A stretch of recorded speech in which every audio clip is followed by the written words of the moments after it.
Capcom is one of those companies that I've always been surprised with. Unlike a lot of people, they never usually spring to mind when thinking of my favourite game companies. A bit like how I said Valve didn't either. But once again, I don't really know why that is, considering the sheer quality that's been pretty much consistent throughout their entire history. Resident Evil, Devil May Cry, Mega Man, Street Fighter, Onimusha, not just being published by Capcom, but actually made by them. They're an incredibly innovative game company, and have been making stuff from before I was born. But the topic of today's video is a franchise, and I suppose a company, that is very close to my heart. And that's both the Dead Rising franchise and Capcom Vancouver. Now, the first thing to note about Dead Rising 1 is that it was made solely by Capcom. The Vancouver branch was initially known as Blue Castle Games, who, before taking on the sequels, made such classics as The Bigs, MLB Front Office Manager, and, of course, The Bigs 2.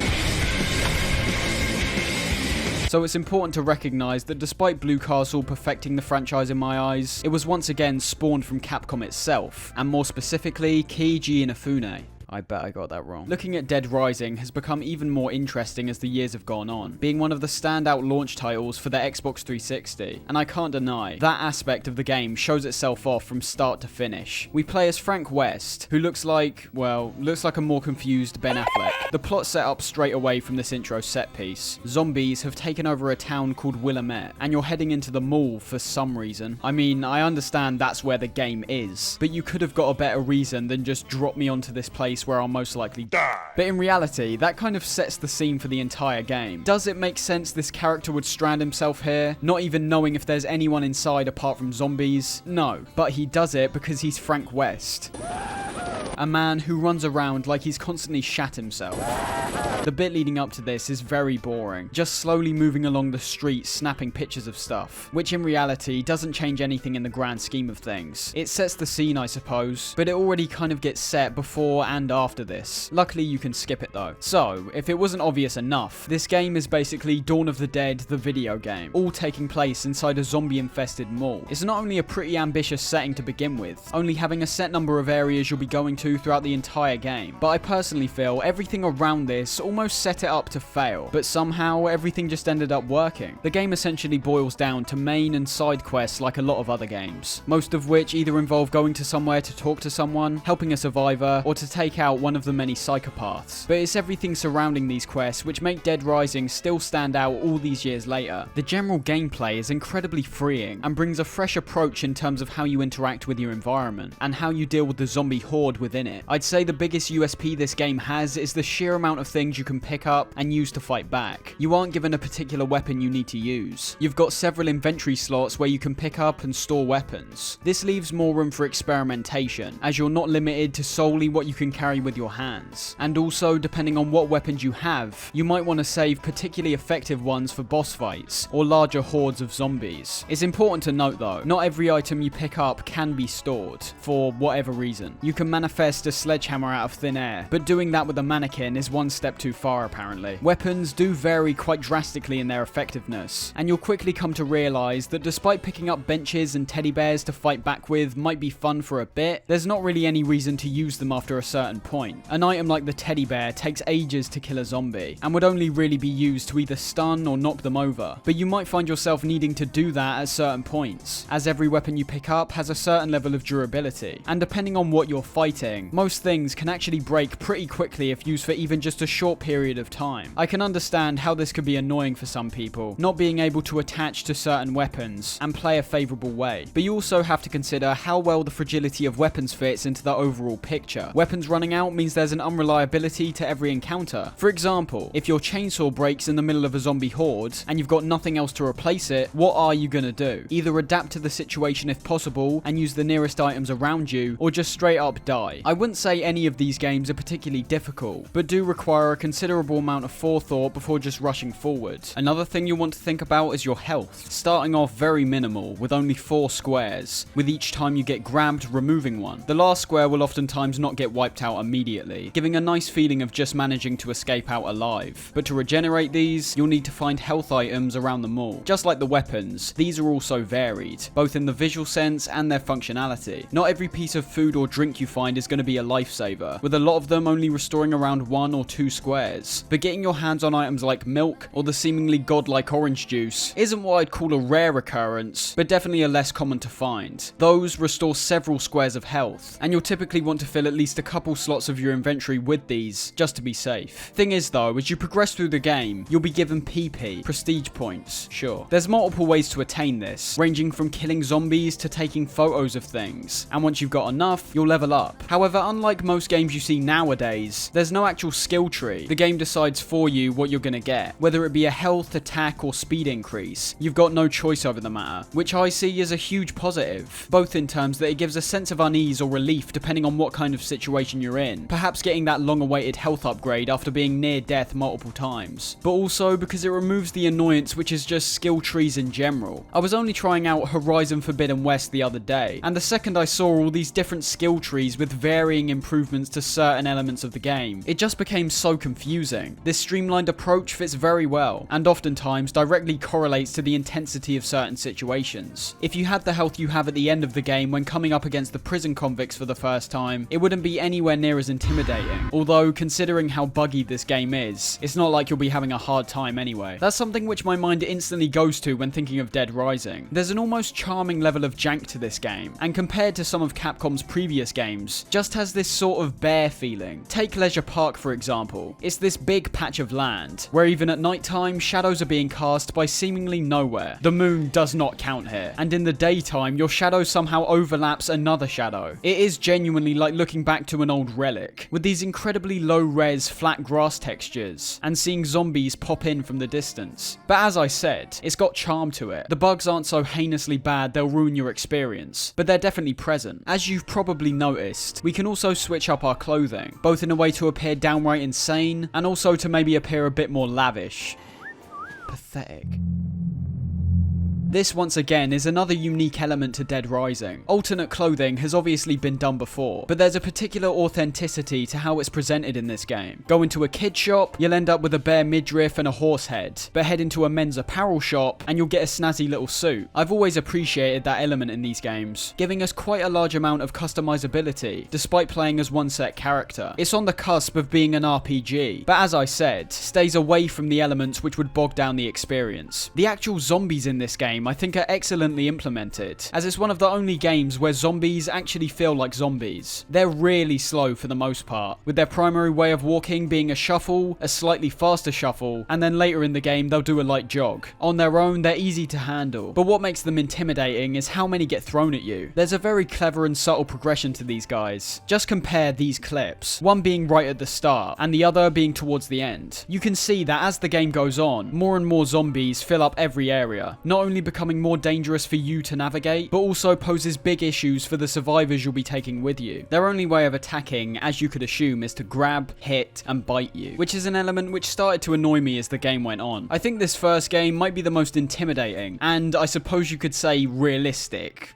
Nah, you couldn't say that. But in this game, the zombies are actually a threat. You'll want to avoid them whenever possible, and take out the ones that are in your way. These things love to grab you though, and I'm actually glad they do, because as we'll see in later games, if you can just run past these things easily, pretty much all threat is removed, and in turn dampens the overall gameplay. The only change I would have made is to either have Frank escape automatically, or just have a button prompt, which it occasionally does do. Waggling the stick is just a really annoying thing to do over and over, and for me, actually ends up hurting my hand. But outside of that, I'd say everything's pretty perfect. The satisfaction from mowing down zombies doesn't just come from the gore, or the sound, or the sheer number you can mow down. I think it's directly linked to how they're seen as a dangerous hazard. They're not a nuisance. There's obviously a cognitive dissonance in relation to the fact they can bite you, but at the same time, you see characters later turn into zombies after being bitten. But in a game as off the wall as this, it doesn't really matter. It's because you're Viet Cong.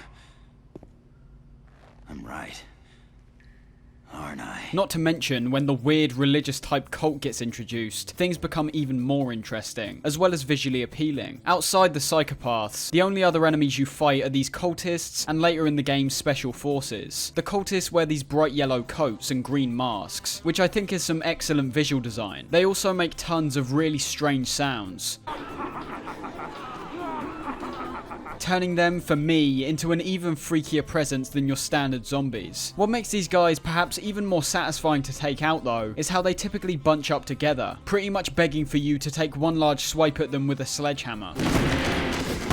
The special forces are a bit more standard, however, showing up right towards the end of the game and shooting anything on sight. These guys show up all over the mall and arguably become the biggest threat in the game. Only thing is, the machine gun they drop, which I have to assume was supposed to be used back on them, doesn't work that well. I think that goes for all the ranged weapons in this game for me personally. On a controller, the aiming feels really stunted, and whenever you aim, there's no actual animation to cover the camera transition, so you just get this straight cut to a different angle, which is a bit weird. Not to mention that slicing and dicing is just a whole lot more awesome than taking these things out from a distance. So, the actual missions in this game are kind of hard to explain. Unlike most games where you can pick out certain missions which are particularly great, the whole experience here is pretty much consistent with everything else in the game. It's all focused around maximizing the time you spend doing things in the mall. So whereas some games are praised for their main missions and criticized for their side missions, or vice versa, the missions here are pretty much interchangeable, which links to another unique aspect of this game. The case files seem like the main task, heading after the antagonist Carlito, and along the way meeting new characters, like Isabella, Brad, and Jessica. But the interesting thing is, if you end up failing one of these missions at any point, the game will ask you to either load a save, or just continue playing. As you might forget whilst playing, the ultimate goal really is to get out alive. This is something they really didn't need to do, and for me, playing through the game without having this overarching narrative just seems a bit aimless. But for those who really aren't interested and just want to mess around, you can absolutely do that. Not on my watch! And what I said about the case files not having any real highs, I stand by that, but it sure has some lows. The first mission that should come to mind if you've played this game is the bomb disposal mission. And I don't want to hear any bullshit about, oh, you can just bring quick step in, oh, it's actually really easy when you break it down. Nah, this mission is terrible. What should be a cool level where you're riding around this maintenance tunnel on a bike, getting chased down by Carlito and collecting bombs, turns into an absolute slog when this fragile bike combusts on you. The best way to bypass this is to take Carlito down, at least letting you collect the bombs while only having to deal with the zombies, which, due to the sheer amount of them in this large area, isn't too fun either. Some of the best moments in the entire game come from the cutscenes found in these case files though. Let me just give you an excerpt. But he's running a fever.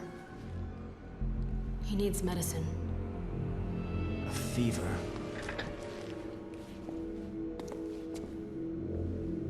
Medicine, huh? Almost as if everyone's already dead. Yeah. I took that one near the entrance. That guy do something? That's what I love about this game, and Capcom in general. They're very aware of what kind of game they're making. So even though you've got all this serious music and dialogue, it's always going to be contrasted not only with what you do in the actual game, but also any of the weird clothing that you bring in with you. Now what do you know about all this anyway? And of course, how could we forget essentially the highlights of the entire game, the psychopaths. Just like the optional survivor quests, these are completely missable, and on your first time round, you'll most likely not see all of these. The reason for that is due to the fact that every single mission is on a timer, and what sounds like an insane annoyance actually works really well in practice. I think it's primarily due to both the overall size of the mall, not having to trek too far to any given location, and the fact that it actually brings some tension and immediacy to what could result in a very lackadaisical experience. Anyway, the psychopaths are brilliant encounters, and it's less to do with the actual fight, because in reality you could use a weapon like the small chainsaw and wipe them out pretty quickly, but more to do with the batshit insane personalities, all of which are unique and varied in their own right. Non-believer in our midst. You've got a store owner who's clearly gone insane after the zombie outbreak. You've got a paranoid Vietnam vet, and you couldn't have a Wonderland section without some kind of psychopathic clown.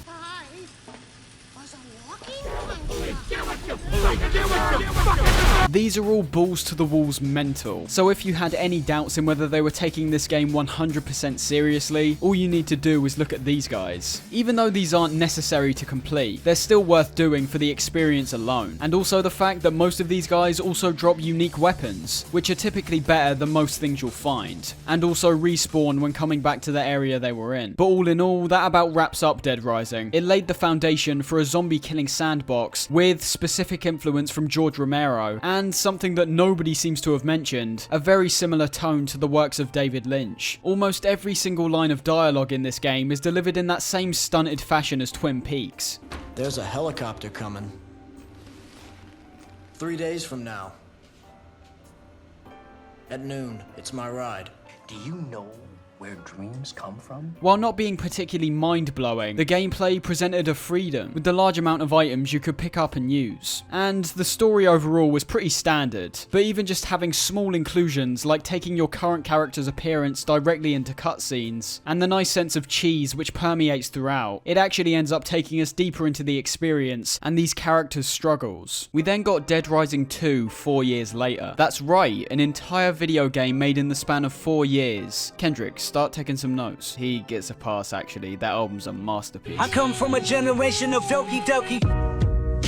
This is where Blue Castle Games took over production, and not only do I think Dead Rising 2 stays beyond faithful to the original game, but took things in an even more extreme direction that innovated and expanded on what was present in the first game. The intro sets things up really well, showing we're now playing as a new character called Chuck Green, a character who's much more grounded than the sometimes bizarre Frank West. Some people might not like this, as overall you could say a lot more characters in this game are actually realistic, as opposed to what were essentially caricatures in the original. But I've never had a problem with them. After the zombie outbreak in Willamette, it's only natural for the human race to capitalize on these undead creatures, showing there's now TV shows like Terror is Reality, which we're participating in, which literally consists of a bunch of games where zombies get torn to shreds. But as you could assume, things go wrong very quickly, resulting in yet another outbreak, this time in Fortune City. This time round, we're not just in a mall, but a full-blown casino town, increasing the scale quite dramatically over the first game. The level in which this game balances both quality of life improvements on top of innovating, all while never losing the original base of the first game, is masterful. Well, I say that, but there are some aspects I might see as an improvement, but others might not like. One of the clearest examples of this is how the zombies function, which, to put bluntly, are nowhere near as threatening as the first game, despite this time being even more packed into these environments, with the amount of zombies that are present appearing to be huge. The way they act has been tweaked slightly to create what I consider a more satisfying experience. They're a lot less grabby, and whereas in the first game you could try to push them out the way, you'd also oftentimes end up getting grabbed. Whereas here, once Chuck's arms start flailing, the zombies get stunned quite considerably, making it hard for them to stop you. The zombies' appearances are also considerably more varied, admittedly having fat bald ones and bobbed hair women pop up much more often, but you'll also be seeing many more unique zombies scattered amongst the crowd. I suppose it's subjective what approach you prefer, as it undoubtedly turns the zombies into more of a gory spectacle, as opposed to an actual threat. But I don't see any issue in going more in this direction, especially because it's been balanced so well. It's only backed up even more by the refined visuals and gameplay. Whereas the first game's visuals were rather unique, they were also brought down by elements like how flat the lighting was, and the unavoidably ancient looking character models. In Dead Rising 2, everything's been amplified to an incredible degree. The zombies look even more decayed and gross. The characters included not only look better in a technical sense, but in my opinion, also have considerably more recognizable personalities. Both Chuck and his allies are kind of blank slates for me, not being awful, but much like the first game, just sort of being caricatures. This is the love interest. This is the sexier love interest who will tempt Chuck. This is the questionable leader who will inevitably turn on you. It's once again the over-the-top characters that steal the show. I think TK is a hilarious antagonist. The Bailey twins initially seem like a pair of typical twats, but then turn out to be awesome samurai fighters. And amazingly, I think the psychopaths managed to be just as, if not even better than the first game. So many excellent appearances here, most of them boiling down to a typical brawl once again, but the stories that accompany some of these are sometimes quite gripping and sad, like Ted, who takes care of a tiger called Snowflake, eventually offering himself up to feed the thing. The fight which accompanies this is also insane. You're literally fighting a fucking tiger. And also Brent Ernst, or rather Slappy, who wears a mascot costume and laments his opportunity to go on a date with the other mascot, Louise Jameson. It's exciting to see a game go crazy like this. Despite the somewhat serious presentation and plot which is laid out, it's not afraid to both be laughed with and at. Of course, how could I forget the biggest innovation, the weapon combinations. These are hands down my favourite addition to the game, and arguably revitalizes the entire gameplay system into something even more extreme and awesome. Essentially, almost every item in the game now has a specific item that it can be combined with to create an even more effective weapon. weapon. These must be placed on workbenches scattered around, which we gain access to quite early on, and you'll always be able to tell which weapons are combinable by the blue wrench symbol which hovers above any given item. Most, if not all, the weapons are not only incredibly effective, but also have some really creative designs. Combining an axe and a sledgehammer gives you the Defiler, combining boxing gloves with a Bowie knife turns you into Wolverine, and combining a flashlight and gems gives you a fucking lightsaber. This gives so many more possibilities to experiment with any given item scattered around this zombie sandbox. Not all weapons can be used in these combinations, but there's such a huge range which can be used that you'll never be thinking there was more potential in this mechanic. Slicing up zombies is even more satisfying this time round. With the improved graphics, we now bear witness to even more blood and brains than before. Specific weapons like swords and axes will dismember and split open the zombies accurately, so if your sword appears to cut through the top half of their body, you'll only see that part be cut off. This was also in the first game, but as you can assume, it looks much better here. Guns are also much more satisfying to use, sending zombies flying through the air, with limbs cascading off in several directions. It also fixes a minor issue I mentioned, now having an appropriate animation when aiming, and also giving us the ability to move and shoot at the same time. The clothing from the first game has been expanded majorly, including more items to make you look cool, stupid, or just standard. The only issue I have is that there's particular clothing you can only get access to by purchasing it, not only being annoying due to the fact I also think these are some of the more nicely designed pieces, but on top of that, they also give you passive upgrades, which make the whole experience much easier. There's 4 of these in total, all of which you can mix and match, which will actually stack the other clothing's upgrades on top of each other, which pretty much removes any and all challenge from the gameplay. The ninja clothing makes zombies not notice you, the psycho clothing gives damage reduction, the soldier clothing increases damage, and sports clothing gives you a ×3 speed boost. And that's just one effect in each clothing. They have multiple on top of that. As I said, it's not only ridiculous you have to pay for that stuff, but even when I have paid for it, I'm not really sure I'd want all those upgrades. If there was a way I could just wear the clothing without them, I think it would have presented more balance and freedom. Missions are pretty much exactly the same, although there's considerably more this time round, which is very welcome. I felt in the first game there were too many instances where you were pretty much told to either wait around or just kill zombies, which did give a freedom I suppose, but also made the experience feel less focused, and sometimes completely aimless. Due to the increased amount of missions, you now almost always have actual things to complete. The wait between both the case files and when you need to give your daughter Zombrex can sometimes be long, but is spruced up consistently by both rescue and psychopath quests. The Zombrex element would seem to be a nuisance on the surface, but never goes far enough to either be impactful or annoying. It's just another aspect you need to prepare for, either collecting enough money to buy it from a store, or more often than not, just complete a quest which will crop up around the same time you need to give Katie Zombrex. That's what I mean. I don't really understand having this actually be a gameplay mechanic if you're never really given any opportunity to actually fail. I'm always surprised when going back to the first game that money played no part in anything, as in this game, despite not being absolutely essential, it can be used to make quite impactful choices. It can be acquired in multiple ways, breaking open ATMs and cash registers, playing poker with people, and interacting with the many arcade and slot machines. This is primarily used in the brand new stores scattered around, either to buy new weapons, emergency Zombrex, or keys to brand new vehicles. In a lot of locations, there's actually vehicles you can ride around in, controlling considerably better than the ones in the first game, and also being more varied. We've got bikes, an SUV, a sports car, and even a tiny bicycle to cause havoc with. These always respawn when entering whatever area they're in, and the SUV found in the outside section is particularly brilliant, as you can wipe out large hordes with it, and also traverse what's quite a big section much faster. It's the small details which I think matter in this game, and because I think I know it so well, I'll try and prove that by listing off a bunch of stuff that I both like and dislike. Drinking too much alcohol will make Chuck sick, not only being a hilariously realistic consequence for such a wacky game, but also presenting an actual threat, as there'll be certain areas where you might be in quite a tight spot and have no other option than to keep drinking. The zombies carrying knives make a comeback. You can interact with pretty much every single slot machine and actually win money from them. There's a huge amount of interactable environmental objects, being a fun distraction and make the areas feel more interactive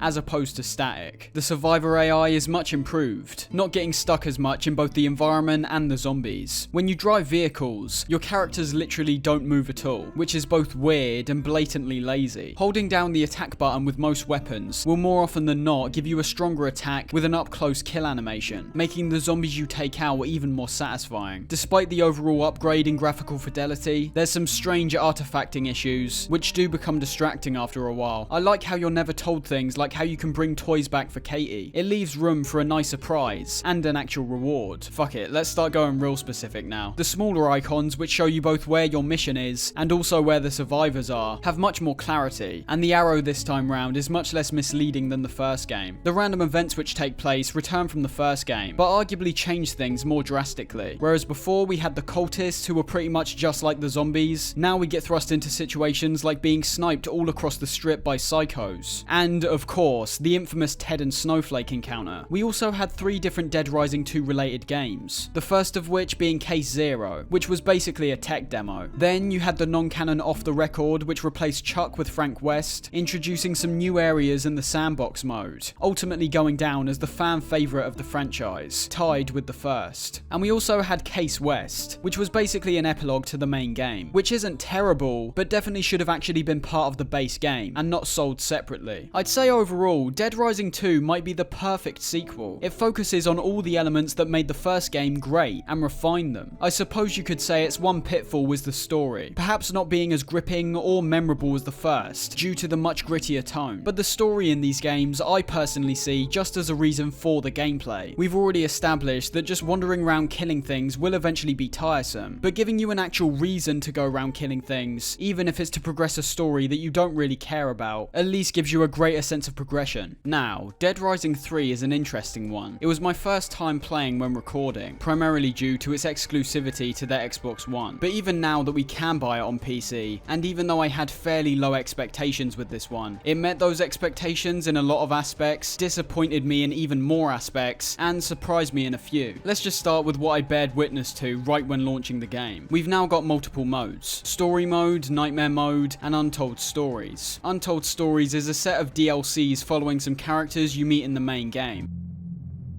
But story and nightmare mode is the base game split up into 2 separate things. Story mode is the casual way to play the game, having autosaves, basically a non-existent timer, and much easier zombies. But nightmare mode has you save in toilets, stricter times on missions, and of course, deadlier threats. This is such an annoying addition, as nightmare mode for the most part is the true Dead Rising experience, but ideally, I didn't want the increased difficulty, not because it's actually hard, but just because zombies in this game are more annoying to kill than ever before. But in reality, because of how this game is laid out, I see story mode as the preferable way to play for me personally. This is mainly because we're now in a fully open world, not just an expansive area, but several handcrafted wide open sections. I'll talk about that in a sec, but just witness the absolute mess I was initially shown.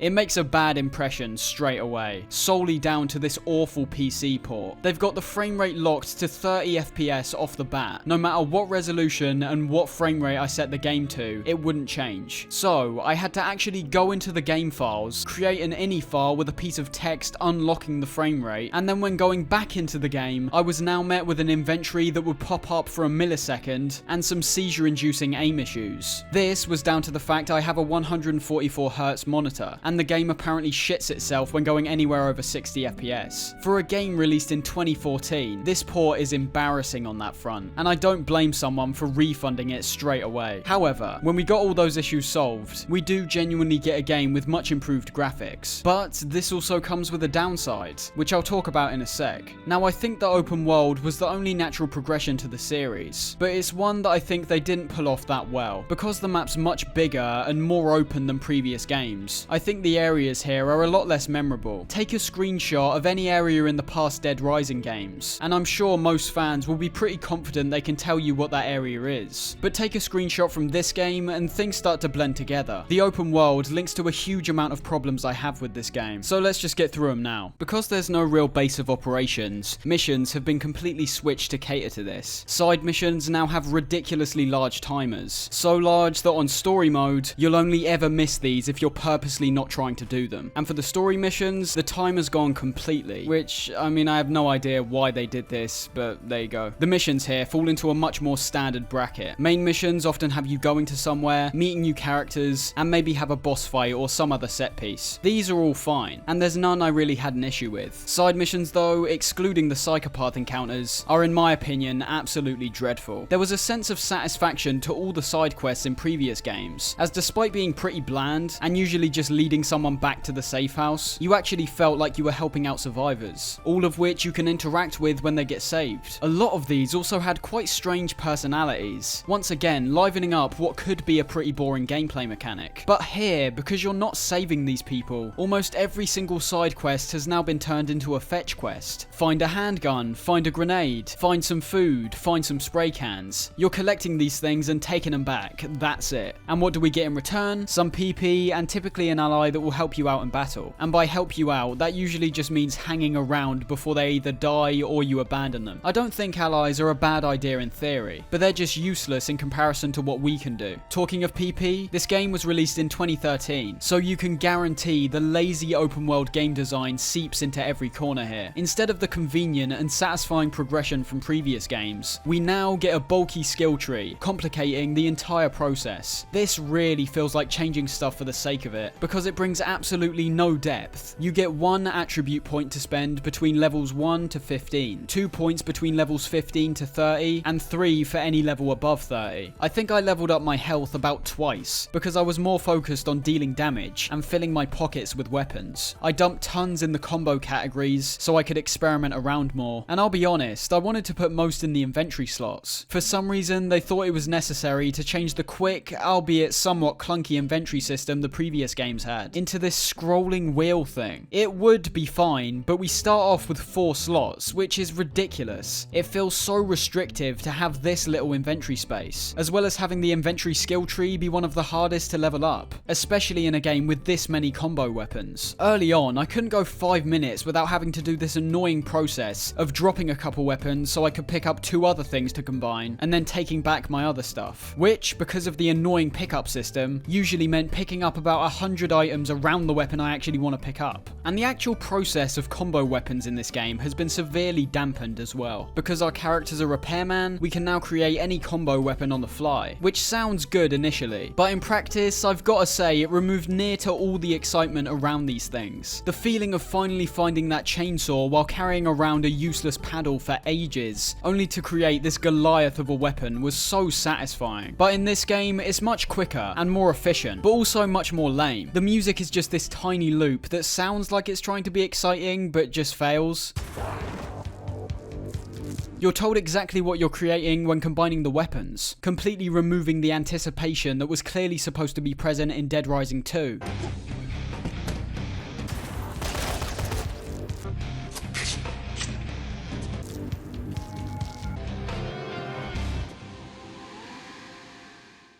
Let's kick some ass.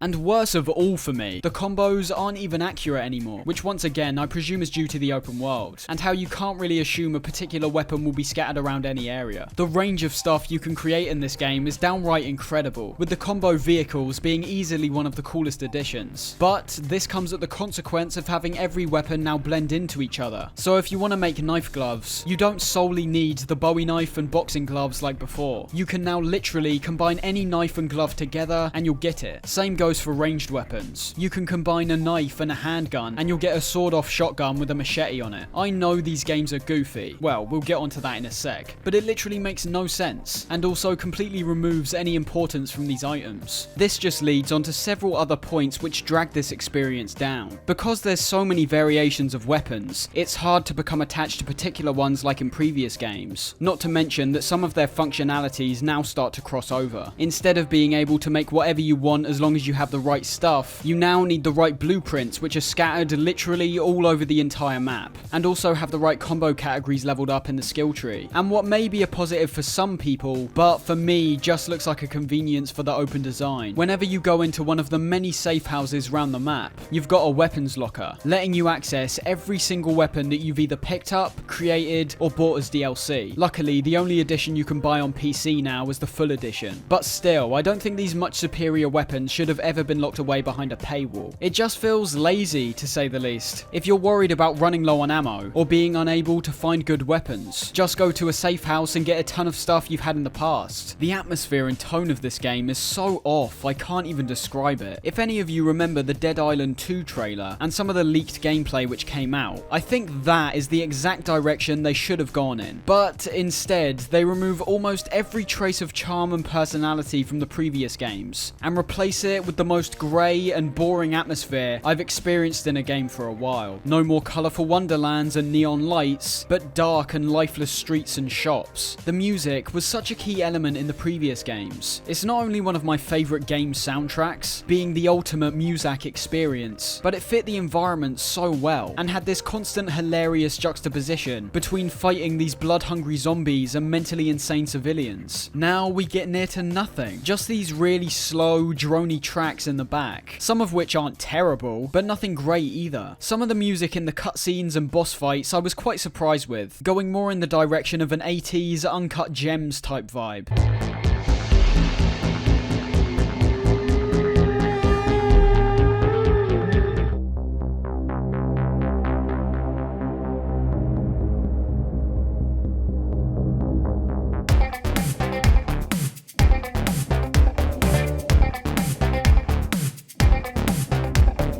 And those tracks are pretty good. But as I said, it's mainly the visuals that I have a problem with. And you can see why by all the gameplay that's been playing. There's elements here from the past games which basically stick out like a sore thumb and make me dreadfully sad they didn't follow suit with that direction here. But it is what it is. As for the overall gameplay, it's shit, I've got to be honest. Killing zombies for me has never been less satisfying. I think this is down to a lot of elements. Because the map's bigger, you spend a large amount of time in cars, racking up that kill count by just aimlessly crushing zombies in front of you. And even when you're on foot, killing zombies now feels pointless because of the sheer amount of them. You barely ever feel like you're clearing any of them out, or making a path forward, because there's always going to be tons you won't be able to deal with. So ultimately, unless you want to try out a weapon, running through them is the easiest option. Survivors aren't really an issue anymore, so you don't have to spend any time protecting them or yourself. So really, its biggest innovation is easily its biggest downfall. More zombies means more things to kill, which means even more opportunity to get tired of killing. What I found extra weird was the removal of money and stores. I suppose they just couldn't find a way to put it in because,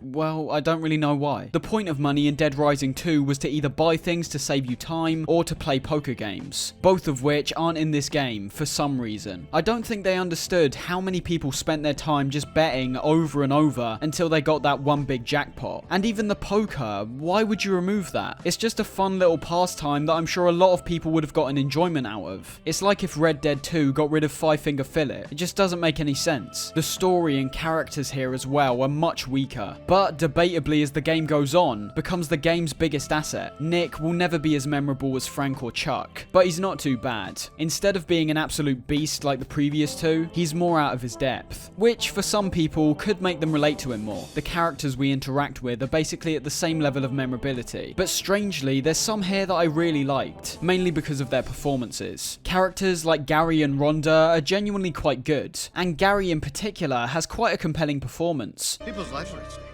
How about my life is at stake? How about you think about me for a change? How about you give a shit about that? The boss has been on my case all this time over this Annie girl and bringing her back here. Well, I finally got her in there. Hold up, no thanks to you. For all I know, he'll off me if she gets away again, and he's gonna be here soon. I got anything to live for anyway. The villains I literally barely remember. There's one in a wheelchair and another who's a military guy, about as cliche as you could get. But ultimately, going through the story this time round I think will be a lot more subjective. I can assume there's just as many people who hate the timer in these games compared to those who like it. I personally am in favour of it, as it hides some of the gameplay's blander moments, but I can understand wanting to do things at your own pace. And same goes for the story. Both previous games have been about discovering a mystery, whereas this is is more focused on the sole situation of getting out of town. I actually got more invested as the game went on, and by the end of the game, when Chuck makes his grand return, and it's revealed our love interest was his daughter Katie, I was fully in. The themes of the story aren't particularly that interesting, but quite poignant, especially in today's terms. I was a lot more interested in the capitalist and consumerist money-focused side of the previous games, stemming close to my love of the actual George Romero films. Zombies go to the mall and casino in these games because us zombies in the real world flock to this stuff which only loses us money. It's not a subtle metaphor, but I like it. This game is much more focused on the drug side of things, having Zombrex from the previous game be replaced with Zombrex chips, which actually have GPS tracking in them. It's not that focused on, or even particularly shown, unlike the previous games subtly did, but it's at least there. The psychopath fights in this game felt much lesser than previous games, and I mean that in the most literal sense. I thought there were less encounters, but the ones we do have actually turn out to be some of the most interesting and varied selections so far. The first fight is against Z, and is basically as standard as you could get, an all-out brawl with a Guandao-wielding maniac. But the fights that I was more interested in were against people like Albert and Diego. Not only do these two fights both take place in quite unique environments, but the way they function is not how you typically expect a psychopath to act. Albert's fight includes several alternate versions of himself walking around, where you'll then need to find the real version and kill him. It's really basic, but it's something we haven't seen in the franchise up to this point. And Diego's fight has him flying all around this space-themed area, shooting down fire. Something I can assume people won't like is how these fights are much easier to handle, with a lot of them almost turning into quick-time events, where you can pretty much just perform the finishing move on them by using the Y and B combo over and over. But I've got to be honest, I kinda like the switch up. It makes some of these encounters much more unique, which especially helps considering how a lot of these have also been dumbed down as a result of the overall darker and more serious tone. So, now that we've covered the main aspects, let's look at the smaller things. Multiplayer makes a return from Dead Rising 2. I didn't try it in either game when recording, considering I've got no one to play with, but my memories of playing with friends in the previous game are strong, so I can only assume with the bigger world, it must have presented even more freedom and fun experiences. The inclusion of a sprint button is very much appreciated, although I once again think this was either put in due to the skill tree or just changing things for the sake of it. You had speed increases in the previous games, and it's not like sprinting in this game makes avoiding zombies any easier. And in fact, the movement in general, but especially when you're sprinting, is really shit. You feel like an absolute tank, but it does present new skill moves like the shoulder tackle, which can be quite useful. The clunky movement can sometimes be horrible, especially with this new camera system. For some reason, games have gone in the direction of having the camera really close to your character. It's a trend that became very prevalent after The Last of Us, but was pretty much becoming common throughout the 7th generation of consoles. It can sometimes be put to great effect, actually drawing you closer to the characters and their journey, but it has to be the right type of angles and the right type of game. Resident Evil 4 has a similar camera, but it never feels intrusive. It's zoomed out enough so that Leon's not taking up a huge amount of space. The recent God of War is an example of having this camera badly implemented. The story might reflect this type of camera inclusion, but it hampers the gameplay in a major way, and that's exactly how I see it in this game, but without the story reasons. Just compare the differences between this and the previous games. Nick takes up a ridiculous amount of space in the screen. Also notice how the camera's on a level plane with Nick, whereas the previous games had the camera set above the characters by default to give you a larger view of the environment. I get it's part of the gritty aesthetic, but having the camera be this close, and also adding quite an intense camera shake effect, did make me feel slightly nauseous at points. And finally, the collectibles scattered around this game are so unnecessary. All they give you is some extra points, and being one step closer to a checkbox. There's no reason to go around shooting every speaker, collecting every trophy, and looking at every tragic accident. It's that horrible Ubisoft influence seeping its way in once again, and it's only the blueprints that I could understand being scattered around. But as I said, I already think locking away these combos was a bad idea. Overall, I grew to appreciate Dead Rising 3 a bit more by the time I finished, but still can't deny it's a massive step down. It feels like it's been made by a completely different company, as despite having all these innovative new features, I found myself time and time again only becoming excited when I saw something I recognized from the previous games. I've got to be honest, the atmosphere really drags this game down. It should not have gone for this serious tone, be that in the visuals, the sound, or the bulk of characters we see. Heading into a cutscene with a Blanca mask just feels inappropriate in this game, but at the same time, there's there's points where it's not. It's a lot more mixed up than the other games, because I could spend a lot of time complaining about the serious tone, and then Darlene or Dylan Fuentes will come along and make me look like an absolute dick. Pun initially not intended, but now definitely intended. Both of those cutscenes are hilarious, by the way. Some of the most memorable moments from the series for me. There are things I'm just not sure about in this game, but they appear to be more subjective. Having the timer be essentially absent feels like it's taking us far away from the series' roots, but is also understandable due to the increased scale. Having some of the best weapons and vehicles be acquired by just going into a locker doesn't feel satisfying, but seems a lot more convenient than aimlessly wandering around, trying to find some items that make exactly what you want. I wouldn't say it's a bad game particularly, I think it's just a bad Dead Rising game. And here we are, the game that pretty much killed the entire franchise. You just love making me look like an asshole, don't you? For some reason, I really wanted to like this game. The amount of hate this game got when it came out was unreal. People not just making videos about why it's bad, but actually trying to specify the amount of time it took to make that bad. And to be honest, no word of a lie, it quite possibly has my favourite intro sequence in the entire series. You start the game off destroying a ridiculous amount of zombies in this dream sequence, get some admittedly dreadful cutscenes. Alright, when I'm driving. What? No, this is my car.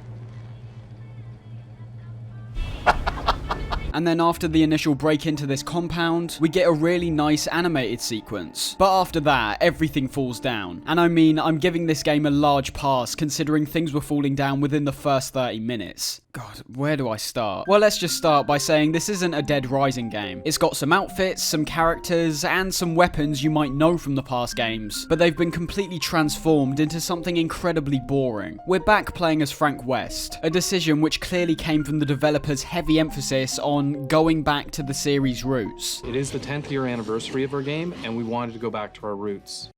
Frank is cooler, he's tougher, a little wiser, but he's still Frank. Just kind of stuffy in here, don't you think? A little fresh air here.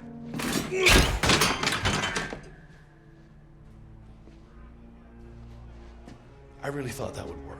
More ways to kill him, more combo vehicles, a whole new mystery to solve. We brought back our favorite character, Frank, and we still maintain what was really core to Dead Rising. I think fans are gonna love it.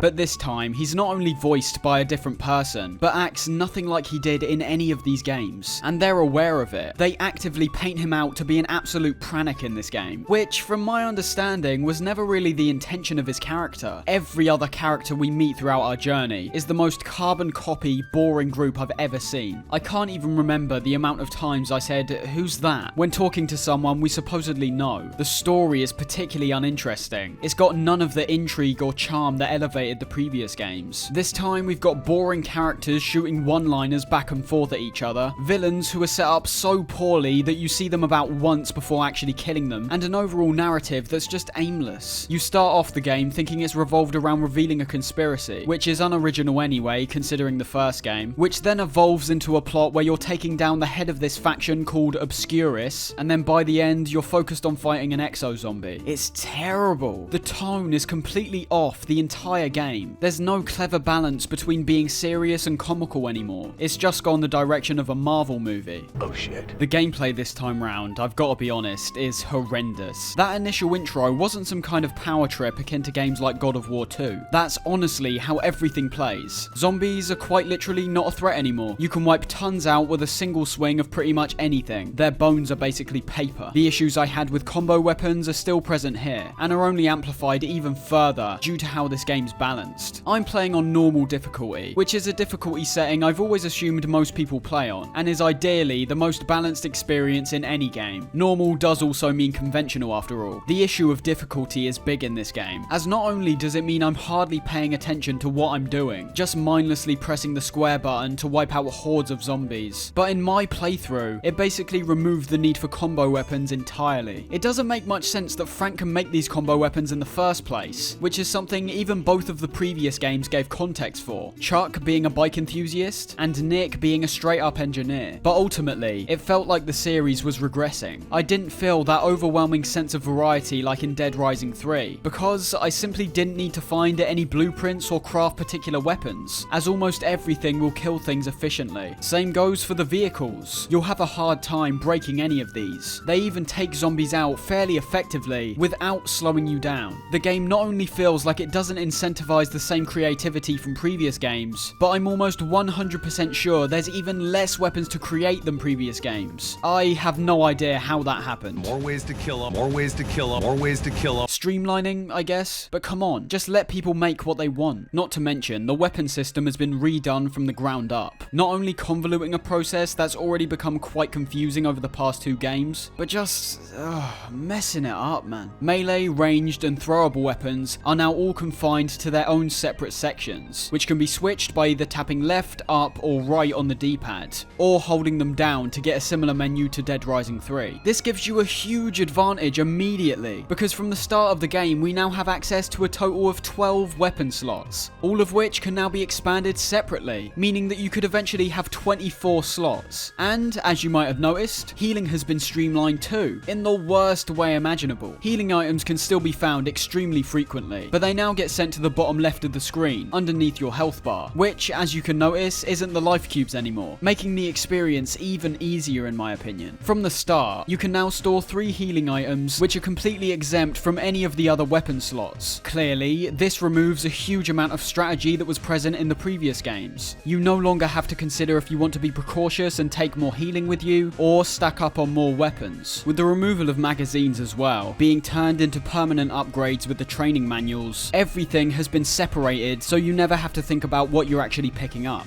I actually think the visuals in this game are much improved. The atmosphere is almost completely gone. Bland is the only word that really comes to mind. But the overall graphical upgrade, less dark environments, and particularly the blood and gore physics, I think they got spot on. I wouldn't say it's as detailed as Dead Rising 3, but I think the visual aesthetic is an overall step up. It's a shame the atmosphere is not any better though, especially considering this is our final grand return to Willamette, the place where it all started. I think the inclusion of even a remnant of the first game would have been appreciated, but the most we get is your usual blanker masks, and thankfully the return of some classic tracks from the first 2 games, although these are only played in specific areas. The soundtrack's still primarily boring droney stuff. There are almost no qualities they don't mess up in this game. The missions and overall story progression has been utterly destroyed, as they've taken the ballsy move to completely remove the timer this time. If anything in a game this easy, some sense of urgency should have been here. And talking of the missions, what you actually do in these range from an utterly boring and repetitive cycle of clearing out safe houses and killing zombies around civilians, which, similar to the previous game, lack any impact or uniqueness, which I primarily assume stems back to the open world design. They literally tried to trick you into thinking things will be more interesting with this sole go-karting mission at the start of the game, which I did think was cool, but this is it. This is the extent of how good the side missions get, and to be honest, I think it's a compliment calling them side missions. I mean, they've been renamed to encounters, so I guess that's how they thought they'd get away with it, but it makes the lack of actual side missions even more present. Then, in the main missions, as I said, we follow one of the most uninspired and lifeless stories I've played from a game in a while, with most missions usually boiling down to clear out this room of zombies, defeat the Obscura soldiers, defeat the Obscura soldiers, defeat the Obscura soldiers. Missions now pretty much all revolve around the human enemies in a game franchise called Dead Rising. There are some interesting elements like the camera investigations, which requires you to use several modes on your camera to piece together clues. But, of course, they take a fairly good mechanic like this and overuse it to the point where it actually becomes unenjoyable. The most unforgivable new addition is easily the Maniacs, completely removing the psychopaths from previous games. What distinguishes the two is that psychopaths were unique encounters, sometimes discovered in unique locations, and always had a unique opening and closing cutscene that sometimes conveyed an extremely rich and interesting personality within a very short amount of time. The reason I keep saying unique is because the Maniacs remove all of that, and intentionally too. I'm pretty sure the whole idea of these was supposed to be like you've stumbled across some messed up enemy in the open world, not taking you away from the moment by putting you in a cutscene, but the fact you actually get notified of their location makes everything I just said void. All the fights against these guys are quite literally exactly the same. It makes you appreciate the movesets of past psychopaths so much more, as their main attacks are quite literally carbon copies of your own moveset. Not to mention, they couldn't even spruce up any of these fights. They're always surrounded by multiple allies which help them out. Quite literally none of them have any personality whatsoever outside of some unique appearances. And their AI is so bad, they'll just keep trying to run towards you and miss. The only real psychopath type boss fights occur in the main story, and you better believe these are pretty awful as well. Arguably, the biggest innovation in this game is the exosuit, which somehow manages to make the experience even easier and even more boring. You can see from how this functions alone that they genuinely were just going for bigger is better. More destruction apparently means more fun, but even when they're letting us shoot railguns and tear through zombies with a huge axe, it just feels so boring. It's kind of hard to pin down what could have made this good, as making the exosuit less effective would have just made it pointless. But on the other hand, giving it some kind of jetpack ability would have made things even easier. You do get access to particular power-ups for the suit, which admittedly I did find quite visually striking, but well, you already know how they affect gameplay. Now let's take a look at the smaller enhancements and regressions from the previous games. The camera this time round is much better, quite possibly having the best camera system out of all the games. It feels like a mix between all of them, feeling very dynamic in how it moves in and out depending on if you're in combat, running, or standing still. There's no more co-op in this game, but just a straight up separate multiplayer story with different characters. I don't know why they did this, as it feels immensely more restrictive compared to just messing around with your friends, but they clearly had no idea what anybody wanted from this game, so it's not surprising. When talking to people, you can no longer skip conversations, most of which have little to no insight or interesting developments to the story, so it's just slowing you down. A money system makes a return in the form of scrap, but the game's Dynasty Warriors direction makes it pretty much irrelevant. The skill tree from Dead Rising 3 makes a comeback, this time being even more convoluted and straight up pointless considering how easy everything is. I've literally seen people beating this game without leveling up once, because the healing system works in a way where you don't really have to consider what you're actually consuming and how it affects your health. You can also assume the vomiting's gone, although it wouldn't affect the gameplay even if it was here. Every single environment appears so bland. There's not one location I can actually remember from this game, and I finished it a day ago. The game's once again filled with collectibles, which either give you nothing or just things you don't need. The AI of pretty much everything outside the intentionally brain-dead zombies is awful, particularly the supposedly intelligent zombies which get introduced. And finally, the hit streak counter which pops up might be satisfying to some, but was actually distracting for me, although I do appreciate the HUD customization options. So, that's Dead Rising 4, a game which I've seen fans try to justify as not a particularly bad game, but a terrible Dead Rising game. But I totally disagree with that. I think everything about this game is ill thought out and utterly outdated. For me personally, it's forever tainted the entire Dead Rising name, and I'm still confused where this came from. I think throughout the series' lifespan, no one showed any hint of wanting an experience like this, so it's just bizarre that this is the way it went out. And there you have it. 2 years after Dead Rising 4's release, Capcom Vancouver was shut down, with Capcom as a whole wanting to focus more on their Japanese team's output. It's one of the sadder ways I've seen a company go out, appearing completely lost and separated from its fan base, and not getting the chance to redeem themselves with an apparent sequel that was in the works. The downfall of Dead Rising directly stems from all of this. To put it simply, a lack of understanding in what made the initial game so good. It wasn't about the chaos and violence, it was about the atmosphere, the innovative gameplay, and characters that, despite seeming insane at points, were extremely memorable and unique. The drop-off really can be seen in every aspect, from the visuals to the story to the gameplay and even to the endings, with Dead Rising 4 having one sole ending compared to the other game's variety of endings. And to even see 4's true ending, you need to buy the Frank Rising DLC, which was an interesting concept playing as a zombie, but is just too short and boring to be worth a purchase. I'm just gonna put this out there though, I very much doubt this will be the complete end of the franchise. Despite waning in popularity towards the end, I think it's undeniable the franchise still holds a lot of reverence, and within the coming years, I don't doubt Capcom might try launch some kind of reboot. After all, Dead Rising is one of the more distinct games in Capcom's catalogue in my opinion, and even if it never makes a grand return, I think it will still be held up as a relic from the past, a style of game that is just so uncommon by today's standards, and due to increasing budgets and the lack of risk taking, is something we might never quite see again.